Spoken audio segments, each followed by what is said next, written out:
Hello everyone, this is Prachi and today I'll be discussing with you guys the topic called Directive Principles of State Policy. Guys, before looking into any topic, we should know the meaning of same, right? So Directive Principles of State Policy का मतलब क्या है? इस word में Directive Principles of State Policies में the word principle is important. Principles मतलब कुछ सिद्धांत जो हमारी गवर्नमेंट को डायरेक्ट करते हैं, जो हमारी गवर्नमेंट को एक फ्रेमवर्क प्रोवाइड करते हैं that this is how you have to make your policies in order to run the government. Suppose कीजिए हमें कोई भी गाइडलाइन मिलती है किसी भी काम के लिए कि आपको इन गाइडलाइंस को ध्यान में रखते हुए you have to perform your work. Same directive principles of state policies, they are the guidelines to our government कि आपको इस फ्रेमवर्क में रह के काम करना है and the aim is to establish a welfare state, right? So directive principles of state policy, they are the guidelines to the government or instrument of instructions to the government in order to perform, in order to make policies, in order to run the government. I hope everything is very clear till now, so let's move forward. Directive principles of state policies, they are mentioned in part 4 of the Indian Constitution from Article 36 to Article 51. DPSPs are taken from the Constitution of Ireland. We have taken DPSP from the Irish Constitution. Guys, in our Constitution, we have borrowed so many features from many constitutions around the world. Fundamental rights, we have borrowed it from the US. So, in the same manner, we have borrowed these directive principles of state policies from that of Constitution of Ireland. And Dr. B.R. Ambedkar described these principles as novel features of the Constitution. This is very important. The Constitution of India laid down the certain directive principles of state policies which are fundamental in the governance of nation. Here the word governance is important. Government, we know, is an entity having powers to perform their functions, to make policies. The executive body of the government, they are executing the laws. In the legislature part of the government, they are making the laws. I'll deal separately the difference between the two. But what is the meaning of this word governance? The process of delivering services to its citizens. The way government deliver its services to the citizens, that is called governance. Government किस तरीके से काम करती है, अपनी policies को लोगों के पास पहुंचाती है, हम उसको गवर्नेंस कहते हैं, राइट? अब उसको गवर्नेंस कहते हैं तो उस गवर्नेंस को गवर्नमेंट को किस तरीके से चलना चाहिए, उसके लिए हमारे directive principles of state policies, they are fundamental. Okay, it is the duty of each Indian state to apply these principles while making the laws, as they constitute a very comprehensive social, economic and political program for a modern welfare state. Right, but first of all एक चीज बहुत important है कि directive principles of state policies की जरूरत क्या थी. जब India got independence on 15th of August 1947, बहुत सारे चैलेंजेस थे जो हमारी गवर्नमेंट उस टाइम फेस कर रही थी. There was inequality, caste related inequality heighten थी. ब्रिटिशर्स ने इकोनॉमिकली इंडिया को कितना डिस्ट्रॉय किया था, इकोनॉमिक कंडीशंस अच्छी नहीं थी. तो in order to overcome all those challenges, और उन चैलेंजेस से हम क्या करना चाहते थे, तो after overcoming those challenges the main aim was to bring equality and to ensure well being of all the citizens, क्योंकि पहले हालत बहुत खराब थी. तो इक्वालिटी, समानता लाने के लिए और सारे सिटीजन्स का वेल बीइंग के लिए, ये हमारे जो कॉन्स्टिट्यूशन मेकर्स, जो हमारे लॉ मेकर्स थे, जो इंडिपेंडेंस के बाद उनके पास ये चैलेंज था. तो उसके लिए directive principles of state policies को लाया गया कि अब आपको इनके दायरे में काम करना है, ठीक है. And they constitute a comprehensive social, economic and political programme.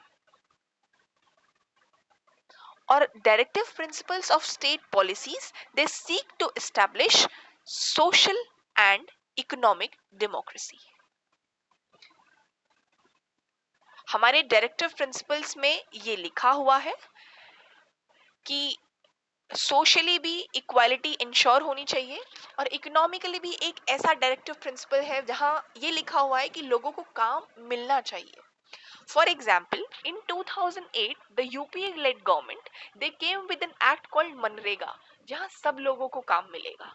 So this is one of the example to seek the to seek in order to make the concept of welfare state intact. MNREGA का ये M था, सब लोग काम करेंगे, जो भी उसके बेसिक गाइडलाइंस थे. तो गवर्नमेंट क्यों ऐसे पॉलिसीज लाने पे मजबूर हुई? क्यों हुई? क्योंकि it is written in our directive principles of state policies. अब द मोस्ट इंपॉर्टेंट क्वेश्चन, क्या directive principles of state policies क्या ये हमारी गवर्नमेंट को बांध देते हैं? क्योंकि हमें नहीं पता, कभी गवर्नमेंट के पास इकोनॉमिक क्राइसिस आ सकता है, जैसे कोविड जैसी सिचुएशन थी, कुछ भी हो सकता है. तो क्या directive principles of state policies हमारी गवर्नमेंट को इस तरीके से बांध देते हैं कि नहीं नहीं आपको इसी फ्रेमवर्क में काम करना पड़ेगा अगर कोई और भी सिचुएशन आ रही है? Look, directive principles of state policies, although they are non-justiciable. Non-justiciable. That means अगर गवर्नमेंट ऐसे फ्रेमवर्क नहीं लेकर आ रही है तो आप, ऐसा नहीं है कि आप कोर्ट में पहुंच जाएंगे. जरूरी नहीं था गवर्नमेंट के ऊपर, यूपीए लेड गवर्नमेंट के ऊपर, कि आपको मनरेगा लाना ही लाना है. बट फिर क्यों? बिकॉज ये गवर्नमेंट के ऊपर काइंड ऑफ मॉरल सैंक्शंस लगाते हैं. Directive principles of state policies, they put moral sanctions on our government कि आपको इस तरीके से काम करना है. और उसके बेसिस पे कांग्रेस दोबारा पावर में वापस आई, UPA led government from 2009 to 2014. Right? So, moving forward. Unlike the fundamental rights, the directive principles of state policies, they are not binding in the nature. I already told you, which means they are not enforceable by the courts for their violation. They, however, impose a moral obligation on the state. I already told you, on the state authorizes authorities for their implementation. These principles emphasize that state shall try to promote the welfare of people by providing them basic facilities like shelter, food and clothing. That we'll look when we'll discuss the directive principles of state policies from article by article. Okay, so features of directive principles of state policy. It denotes the ideal that states should keep in mind while formulating the policies and enacting laws. I already told you the example of Manrega.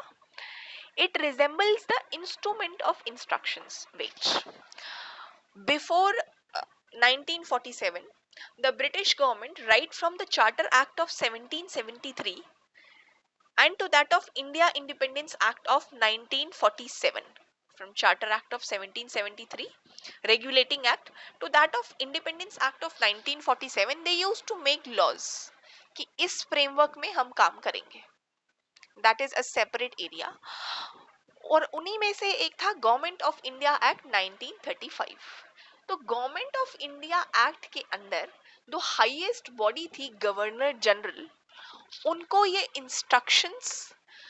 ये instructions दिए जाते थे कि इस तरीके से आपको काम करना है. तो same directive principles of state policies, they are another, मतलब ये रेप्लिका है इंस्ट्रूमेंट ऑफ इंस्ट्रक्शंस की. डिफरेंस क्या था? ये गवर्नर जनरल को दिए जाते थे, ठीक है, लेकिन अब हमारे लेजिस्लेचर और एग्जीक्यूटिव को दिए जाते हैं. Now, here I should clear the difference between executive and legislature. Executive and legislature. यहाँ देखते हैं. This is our parliament. लोक सभा. As of now, आप लोक सभा मान लीजिए, where parliament is composed of लोक सभा, राज्य सभा and president. लोकसभा में एमपीज जाते हैं इलेक्ट होके, हम सब वोट करते हैं, अभी 2024 में भी करेंगे, ठीक है।